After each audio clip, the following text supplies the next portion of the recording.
Actor Steve Railsback was studying at the Actors Studio when the Manson family murders took place in August of 1969.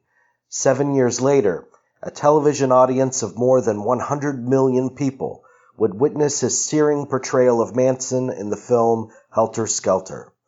Railsback's entry into the film industry was meteoric, having been recruited by none other than Elia Kazan for a film titled The Visitor.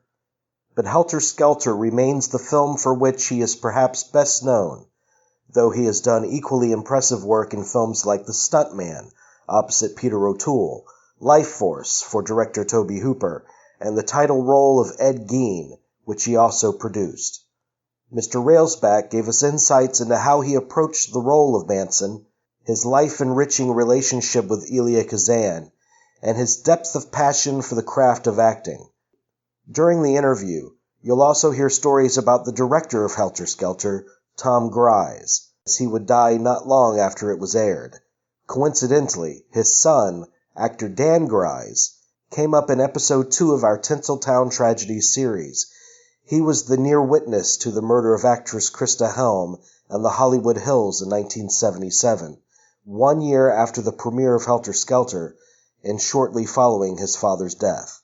So I guess to start out with, we're celebrating the 40th anniversary of Helter Skelter in which you starred. So a good place to start might be where you were when the actual events took place. I would imagine you were studying in New York City at the time. I was living in New York. Yeah, had been. Yeah. For a while, and it was a terrible thing. Yeah. So do you have memories of when that story first broke? I remember where I was. I was at Sheridan Square. Where you buy newspapers. Bought newspapers at the time. I just bought the newspaper and I saw it. I went, oh God. Mm-hmm. And that's basically, it was all over the papers and stuff. Yeah. But in terms of your journey, let's talk a little bit about your journey to Helter Skelter, because you were studying with the Actors Studio. I was a member of the Actors Studio and still am. Once you're a member, you're a lifetime member. Yeah. Yeah. So how did Kazan come into your life? Thank God he's there. What an incredible man. I'd been doing a lot of plays in New York, a lot of plays. And I'll tell you the story real quick. Sure. I hadn't been home in 3.5 years, but I decided to go home for Christmas to Texas. And so I did. And while the phone rang one day. It was a Wednesday. This is important. It was a Wednesday. And the guy on the other end said, is Steve Railsback there? And I said, yeah, this is him. He said, but this is Kazan from New York. And I let him talk for about 15 seconds, 20 seconds. And then finally I said, okay, who's this really? I thought it was a friend of mine calling up, pretending to be some,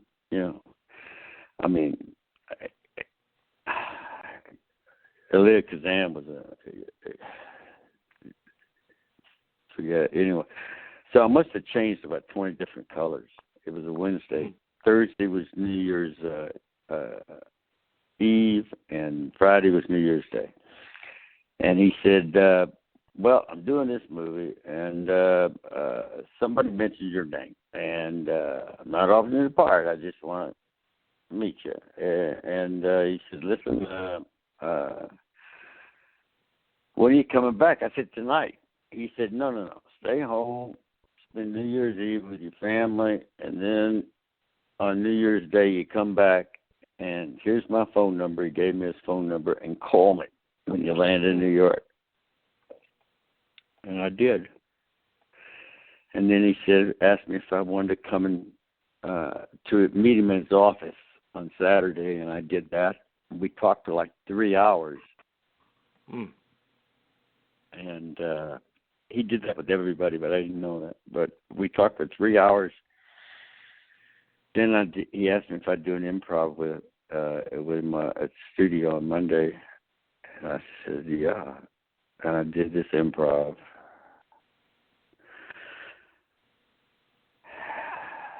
And on Wednesday, he called me and said I had to lead in this movie. It's fate.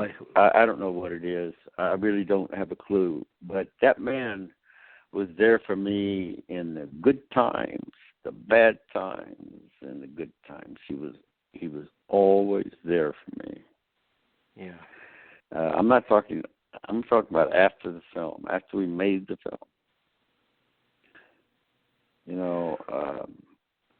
Well, I mean, he's just from a movie fan standpoint. I mean, it's obvious that he loved actors. I mean, he was the greatest actor director that ever lived. Yes, yeah. And why was that in your experience with him? Because he spoke in specifics. An actor cannot act generalities. I never heard a generality come out of his mouth. And I was with him all the time for years. I'd finish a movie here and fly there just to be with him. You know, he never spoke in general terms. But an actor can't act a generality. So, anyway, look at who he gave their first opportunity to. Look at the long list. And but he became like my father. He was just there for me. He was there for me all the time. And I miss him a lot. In that film, did he bring something out of you that surprised even you? No, what he did was in that 3-hour conversation, he knew more about me than I knew about myself, if you know what I'm saying. There was a reason for that 3-hour conversation. I didn't know that until later. Because he would walk up and whisper something in my ear that would be specific to me. Wow. And to somebody else, a specific to them. You know? And so he knew so much about me. He knew what made me tick. He knew what made, so he'd whisper something in my ear, a word, not much more, 2 or 3 words, whatever, one word, but it was specific. And it was to me. It was specific to me. Does that make sense? You know what I'm saying? Yeah, I know, absolutely. And, you would think, that's a good point to bring up, because I think a lot of great directors understand, have a natural empathy, and same with actors, and understand people. They understand human behavior and desires and the human makeup. I mean, they're students of that. That's an artist, essentially. Mm-hmm. So to get to Helter Skelter, which came a few years later, that opportunity came about from an audition, didn't it? Helter Skelter came about. Let's see. I went back. I did a couple more movies, but God, I was always with Kazan. But I was doing a play on Broadway and Skin of Our Teeth. And I got this call from somebody that said, do you want to come out and you should come out and audition for Helter Skelter with him. So I did. I drove across country in my closest friend's car, Lane Smith. I don't know if you remember Lane, but one of our great actors passed away.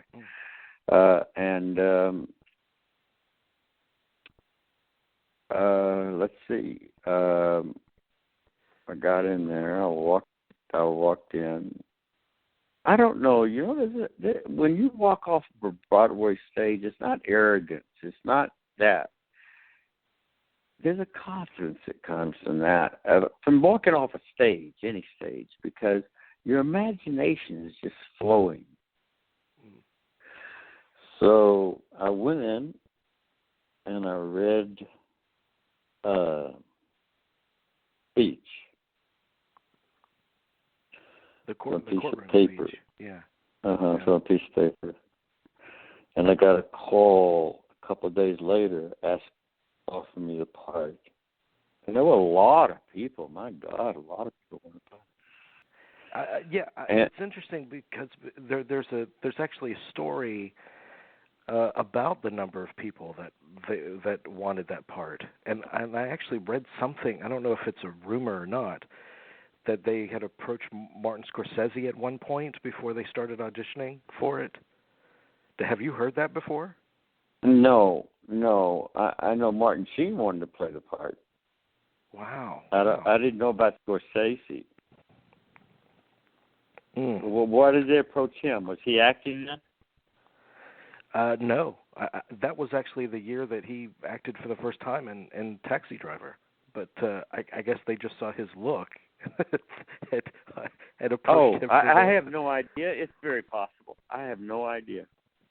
But so you felt that you felt that this was a coveted role, though, obviously. Yeah, I did. But I'll tell you, and this is how Kazan comes back in my life. He's always there. I actually turned it down. And I don't know why. I just, my confidence level was so high. And I got this phone call. Kazan was out here casting... God, my mind went blank. The film he did with De Niro. Last Tycoon. Yeah, he was out here casting Last Tycoon, and I got this phone call from Irene, his longtime secretary, and she said, Steve, she says, Mr. Kazan's on the phone. He'd like to talk to you. And I said, okay. I said, yeah. And he got on the phone. He said, how you doing? I said, fine. He said, how'd the play go? I said, oh, it went great. And I thought it went really good. And he said, that's great. He said, so what are you up to? And I said, well, I want to play this Manson, about Manson.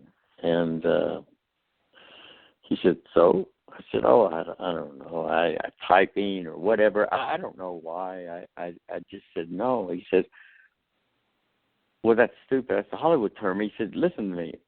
Who's directing it? I said, a man named Tom Grice. And he goes, Tom Grice? Grice, Tom. He says, no, I don't know. He says, Tom Grice. He says, oh, my God, Tom Grice. He says, you've got to do it. He says, he's incredible. You've got to do it. If you want to, he says, come by the studio. We'll go through the script, page by page, but you've got to do it. You've got to do it. I said, God damn. I said, you feel like that, I'm doing it. So I hung up from him, and I called up Tommy. I said, I want to do it. I'm doing it. And about 5 weeks later, I'm on the set with Tommy, and we're sitting in director's chairs, and we're talking. And he starts to laugh, and he said, did Kazan call you? I said, yeah. He says, we've been friends for 25 years. I called him up. I said, would you call this fucking kid up and tell him to do this damn part? So the whole thing was an act. But that's what I mean. He came. He's always there for me. And Kazan. And by the way, he was right about Tommy Grice. I love Tommy. But he... Yeah, and I you got to remember, back then there was only ABC, NBC, CBS who did the show. CBS, yeah, and 2 independents. There weren't 500 channels, so you'd never get the ratings we got. but with 500 channels. It was only those, and over 100 million people watched it. And wow. Well, let me ask you this about television. Because, I mean, in terms of actors today, television at one point had this kind of stigma attached to it as far as actors and Hollywood-level creative talent. But now, I mean, it's just a feast of great material. At that time, you had a thriving stage career. You were in movies. You worked with Kazan. I don't think. Did you have any of those feelings about TV? No. I don't think about those things, and I think people were starting to lay off of that after a while. It never occurred to me. I just love acting. I love the work. I love this work. I love a craft. I love this craft. And people see Manson because they see me and they see Manson and this and that, but they don't know. I take a negative. I cannot act. It's impossible to act a negative. I can only act the positive. So I have to. So that's where the craft comes in. Choices, choices, choices. And I'm acting a positive. You may think I'm talking about something like in the speech. I'm talking about all these things.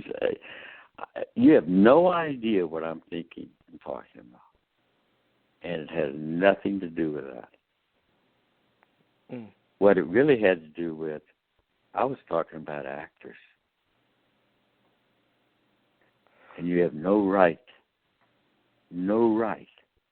to take their talent away. A snide remark,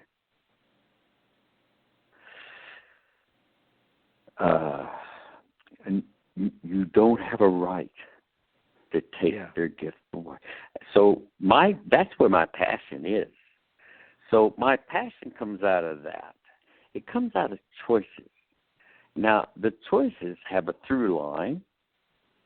I know who it was that was in New York, two people that were trying to take my confidence away, because one was jealousy, the other was something stupid. And they were the ones that were putting me on trial. And I couldn't do anything about it. I said, go for it. It's okay. You see, what I'm getting to is I was telling them in this speech that you have no right to do that to anybody. But you see Manson. But that's where the passion comes through.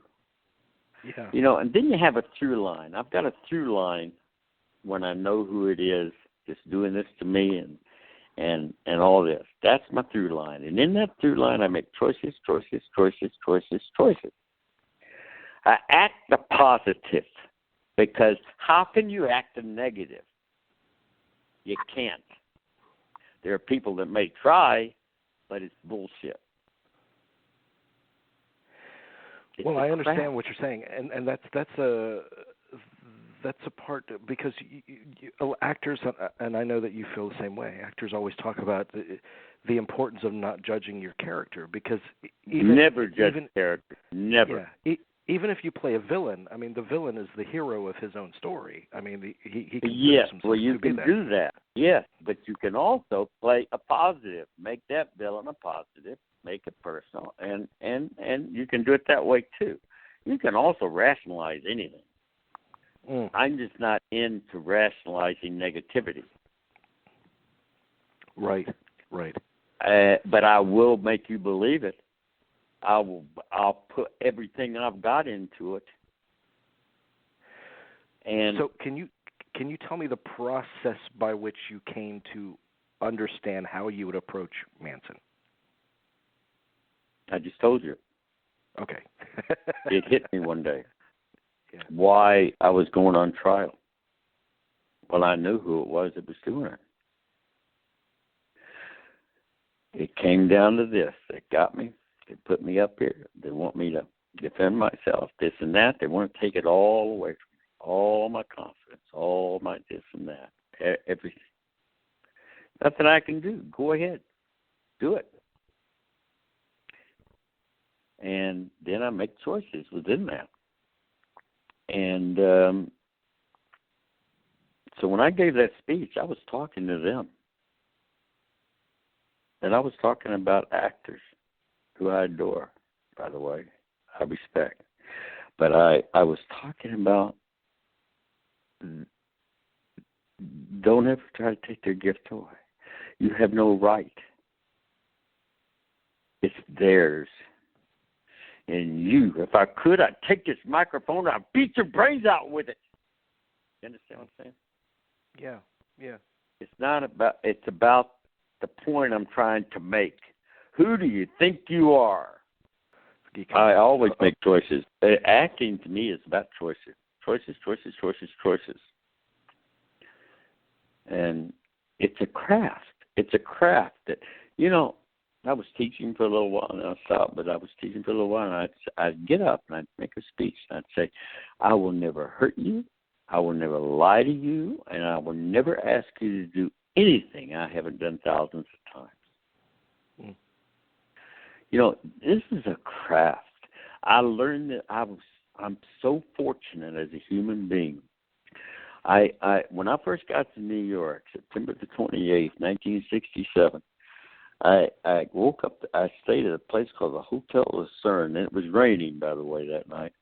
But I went downstairs to the telephone. They had telephone booths back then, and people won't remember those.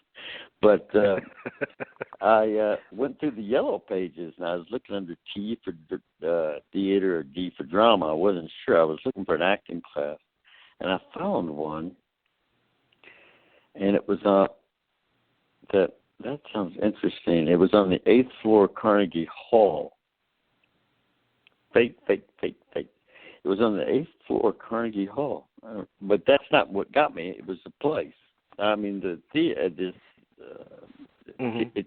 this teacher. And I went, and I was there for about 3 weeks, and I something hit me. I'd never been in a class. But something hit me that was very general. Now, I found out that Lee Strasberg taught his private classes on the 10th floor at Carnegie Hall. Now, what are the odds of me going through the yellow pages and picking a school that was on the 8th floor at Carnegie Hall, and Lee Strasberg happened to be on the 10th floor? That's fate. Fate. I really believe in fate. And so I'd left that class, but I'd sneak upstairs, and the door would be a little bit open. I'd just listen to what Lee was saying, because I knew Lee Strasberg was. I was just listening. And somebody came up to me. His name was Walter Lott, who became a big influence on me. But Walter Lott came up to me. He was a member of the Actors Studio, and he was helping Lee out, and he was secretary of his class. And he came up and he says, I've noticed you out here just listening. You're not really supposed to do that. He said, let me tell you how to get into the class. You may not get in, but I'll tell you what you do. You have a snapshot taken. It's a snapshot. And then you write a letter. And he gave me Lee's address. He says, you write a letter to Lee, and you tell him why you want to study with Lee Strasberg. In other words, Lee as opposed to somebody else. Why you want to study with Lee? And he gave me his address, and I wrote this letter. I don't remember what I wrote in the letter, but I know it came from my heart. He called me. His secretary called me and said Lee wanted to meet with me at his brownstone. And I went there, and we talked for a few minutes, and he says, I want you to come to my class. But and then it started. But the point is, what are the odds of all the schools and all the places I could have studied that I picked a place on the 8th floor of Carnegie Hall, not even knowing or having a clue that Lee was on the 10th floor of Carnegie Hall. Mm. It's fate. It has to be fate. I mean, my God, there's a million places you can study. It's fate. And I started studying with Lee. Oh, and it was special. And I started learning this craft. And it's not about the the days the class were in the day.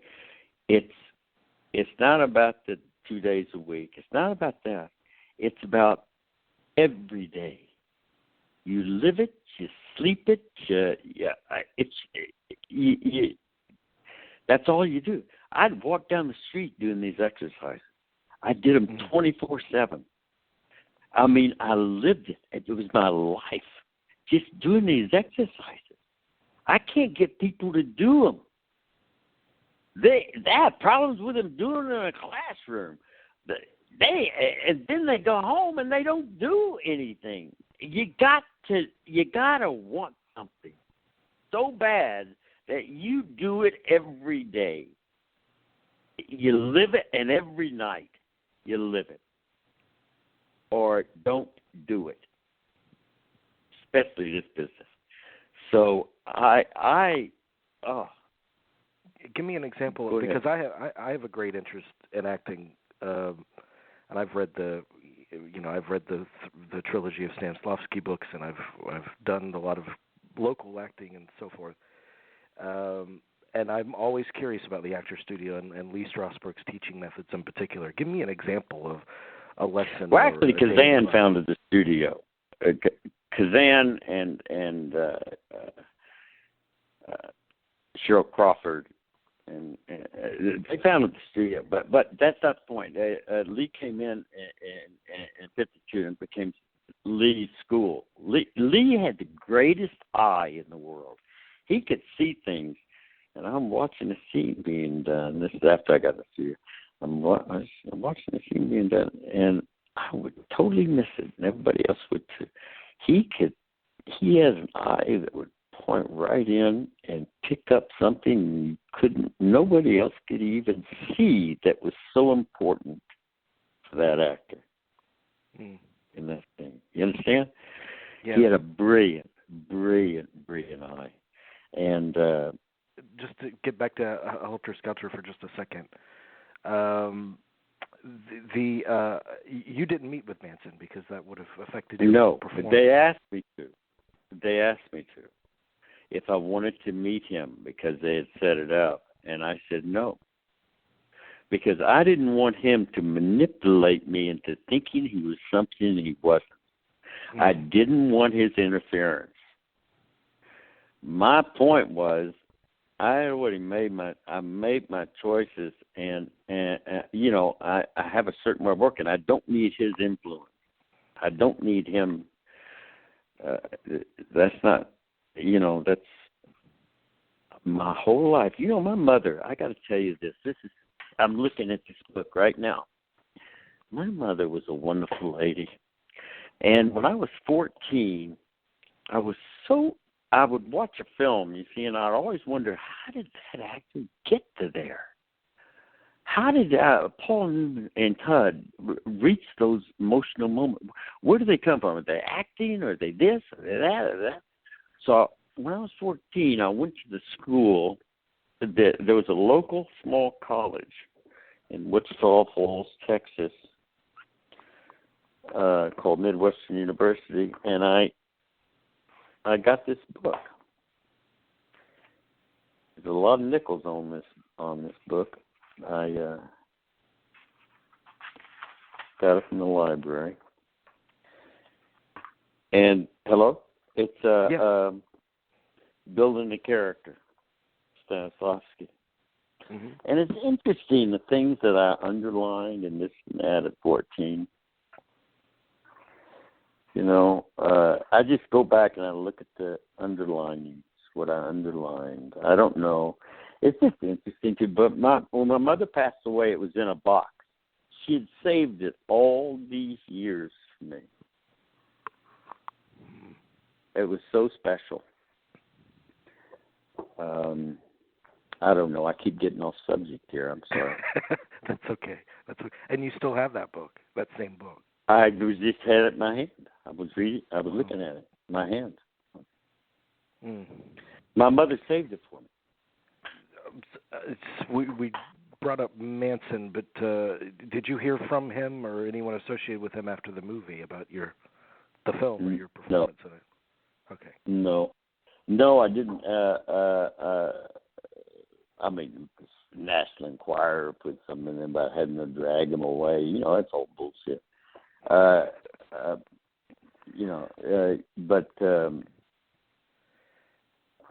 did you notice, because you're saying that the movie was seen by 100 million people. It was still one of the most watched non-sport television events in history. With that many people have eyes on you, did you notice a difference after that show aired to how people approached you? Or, yeah. Yeah. No, it was great. The exposure was incredible. But you see, there's Kazan coming back in. He always, I just love that. I'm sorry, I can't. And Tommy, I've got to tell you, before I did the speech,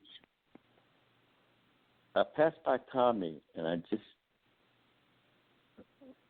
said real low, I said, "Watch me on this, Tommy, because I don't know what's going to happen." And I didn't. I just knew what I was going to do, but I didn't know what was going to happen. We did it in one take, actually, with 3 cameras, and that would only happen.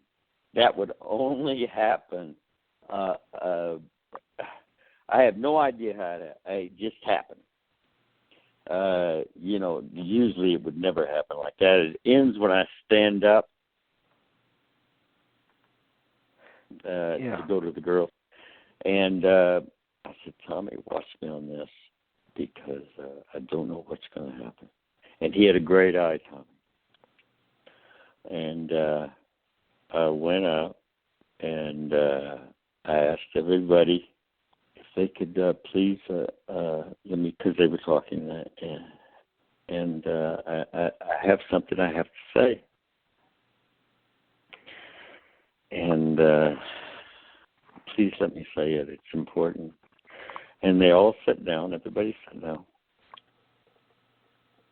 And Tommy waited about 20 seconds or so, and he called action. And I just started. But I knew who I was talking to. I never went to school. I never did this. But I do know, you see, it all fits, you see. But I knew who I was talking to. And it just came. And I didn't even, there were times I'd sit there and I couldn't say a word, and then it just happened. It was it's one of those rare things and I got to tell you, when I stood up and they called cut, I felt like 1,000 pounds had been lifted off my shoulders because I got it out.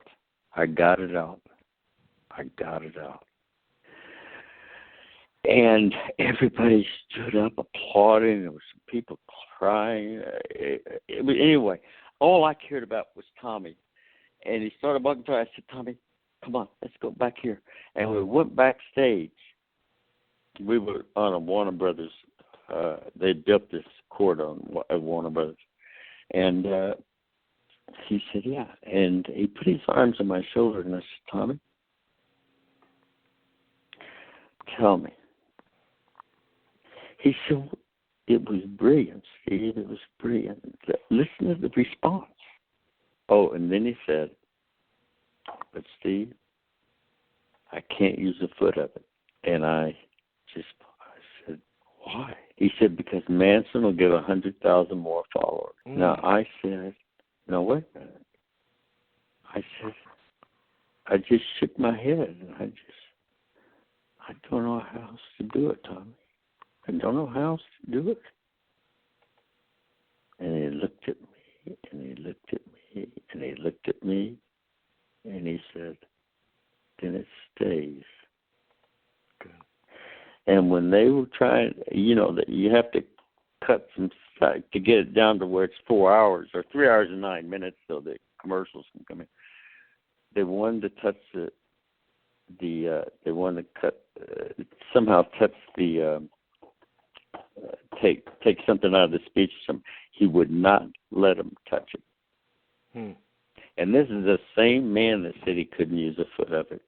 I just love him so much. I miss Tommy. We lost him way too early.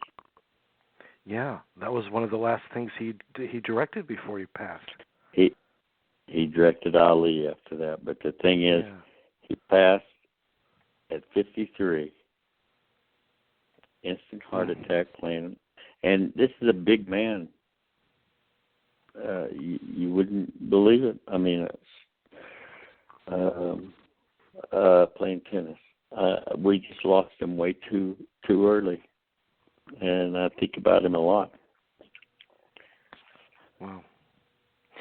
I want to ask you something because you grew up in Texas. You moved to New York to pursue your dream. And the story of Manson and that whole Helter Skelter story, it encompasses a lot of, Los Angeles and what's unique about that area. How do you take to the Los Angeles area? I mean, what are your impressions of that environment in general? Well, let me tell you, when I came out here to do this, I never paid more than $100 a month for an apartment. You got to understand, they had in New York they had rent control, so I paid $125 for an apartment. But anyway, when I came out here, I could not sleep for the first almost week I was out here because, and I realized it's because I was so used to the trucks at night. It's always noise at night in New York. There was nothing. It's like they rolled up the sidewalks. I couldn't sleep. No, Los Angeles didn't come to my mind as far as playing the part. But I think it started in San Francisco, didn't it? Yes. Yeah. But if you go to L.A. today, I live in Florida, obviously, but I just took a trip to L.A. recently, and the Manson, for lack of a better word, the Manson lore culture, you can still feel it there. I mean, he looms large in that city. Well, that's sad, isn't it? Yeah, it is. But tell me about the aftermath of Helter Skelter, because this is such an indelible character. I mean, he's America's boogeyman in a lot of ways. He's also America's hero, which I don't get. He's not American, but certain people. I just don't get it. I don't get it. I would never, ever. I don't judge people, but I also don't. I play a positive anyway. You know what I'm saying? I never judge a character, but afterwards, I'll tell you everything I think of him. I had to listen to his fucking music all the time. I did. I'd listen to it because I'd listen for whatever. Fucking awful. But anyway, I would never have said any of this, by the way, while I was doing it. Right. I understand. But what did you just ask me? How did playing that role, how did it affect the course of your career afterwards? Well, I was offered every killer in town, whether it was a television or feature. I was offered to Railsback, because that's what they do, is they pigeonhole. They love to do that because they figure, oh, he can do that, but he couldn't do it. Yeah, it's bullshit. These fucking people. But anyway, so I didn't work for close to a year because I turned everything down. Now, I could have had a chicken ranch, but no career. Oh, because if you turned something down back then, they figured you wanted more money. So they'd offer you more money. I'd still turn it down. I didn't want to do it. So anyway, and then Stuntman happened. Yeah. Which was my favorite picture. It's a good thing you held out. It's a good thing you said no, so you could be. Well, I had to say because I knew in my mind that if I had done this, that's it. I would have been had a lot of money and no career. Yeah. Nothing. So anyway, I was then offered Stuntman, working with one of the most brilliant people we've lost, Peter O'Toole. And the director of that, Richard Rush, is a genius. Yeah. And I love that. And then I did From Here to Eternity, where I played Robert E. Lee Pruitt, a 6-hour miniseries. And things just started happening, you know. But I had to hold out. And when you don't ever have much money in your life, it's hard to turn down a whole bunch of money for simply stupid things, you know. But it wasn't hard because I knew I had to. I didn't have a problem with it because I knew I had to wait it out. I'm glad they liked it so much that they wanted me to do it again. I'm kidding. But in another thing, you know, but that's their problem. It's not mine. I'm an actor. That's what I do. I just love it. I thank God every day for how fate has treated me, how much I've learned. Kazan taught me so much. He taught me. I'd go to his farm or I'd go to his townhouse in New York. We just walk. We just talk. We just talk about acting, talk about people, and he would always talk to people. And I know why, and I do too, because you know something, I don't know it all, and I'll never know it all. And then death gets in the way of knowing anymore. That's just a fact. I try to learn something every day, just talking to people, doing whatever. I want to learn everything I can until I can't anymore. Does that make sense? Because you never stop learning. Once you know it all, that's the beginning of the fall. And that's my expression. And that's the truth. Well, and that's one of the ways that acting is so exciting is, I mean, it forces you to continue that exploration. I mean, that's what it calls if you give a shit, if you don't believe your own PR, and you want to keep learning and learning and learning, then you know now there's something new, and I know that I think you've been involved in it in the past 15, 20 years. There's been kind of the fan convention, so people are able to interact with their audience, so to speak, one-on-one. Have you participated in those kinds of conventions?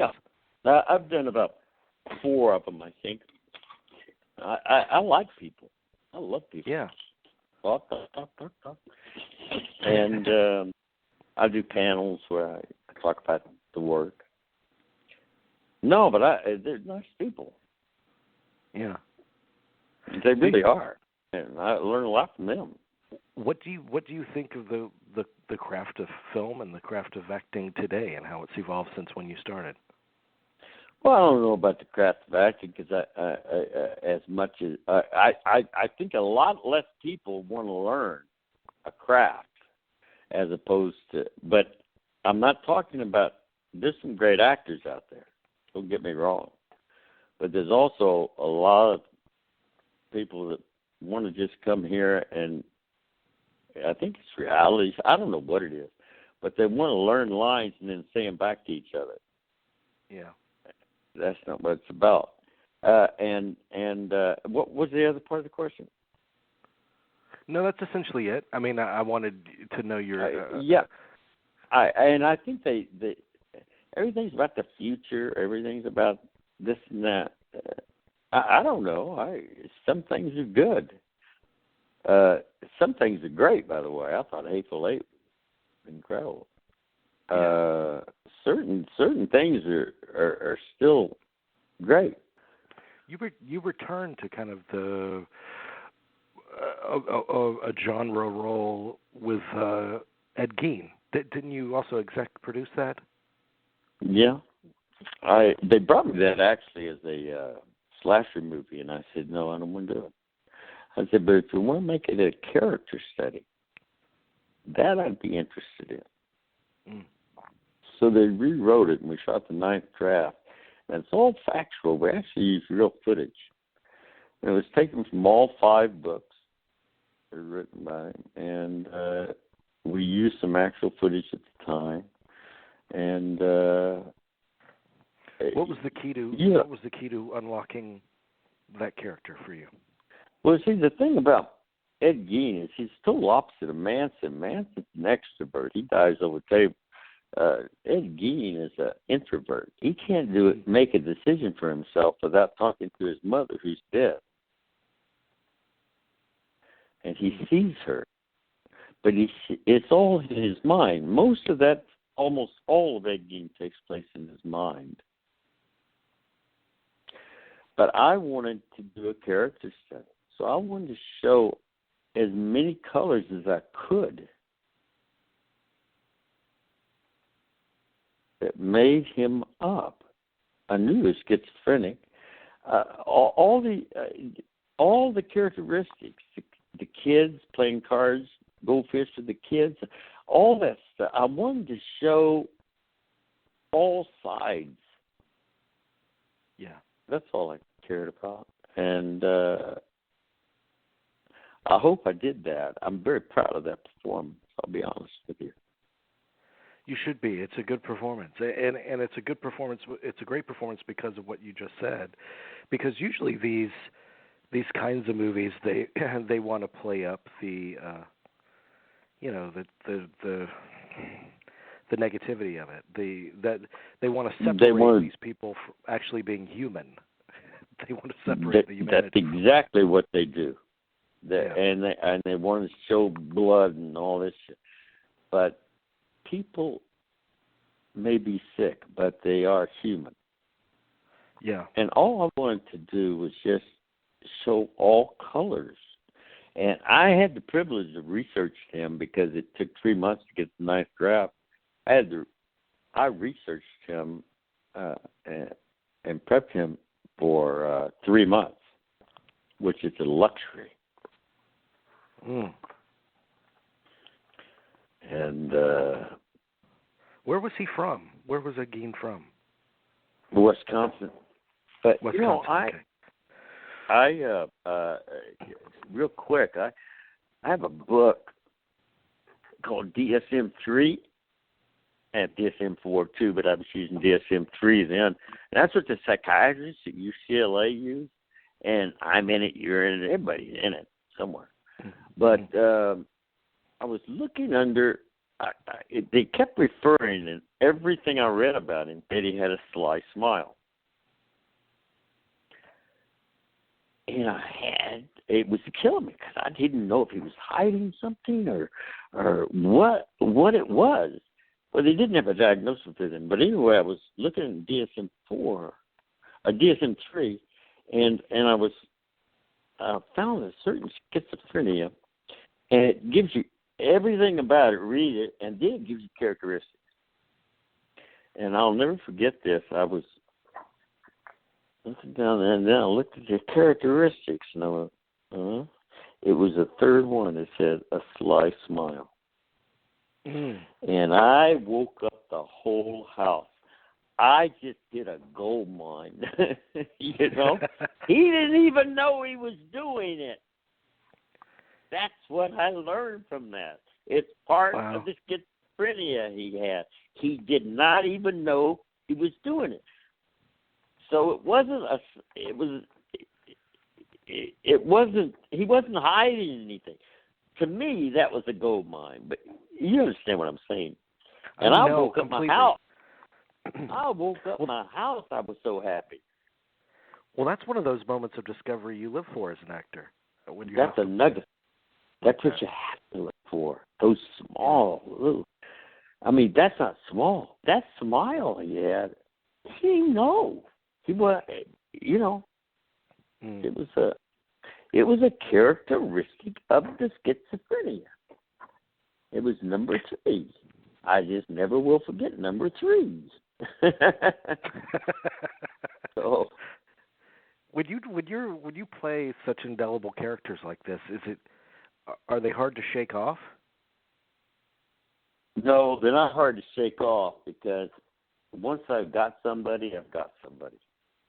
I had 3 months to get Ed Gein. And a friend of mine was on the set. He'd say he'd watch me, and I'd be in my trailer. And Carrie would come in sometimes. I'd known Carrie for 20 years, and I said Carrie's playing Mama. She was great in it. And he said he noticed I'd walk out of the trailer to go to the farm, to shoot at the farm, and about halfway to the farm, I'd change into Ed Gein. That's what he would say. But I wouldn't.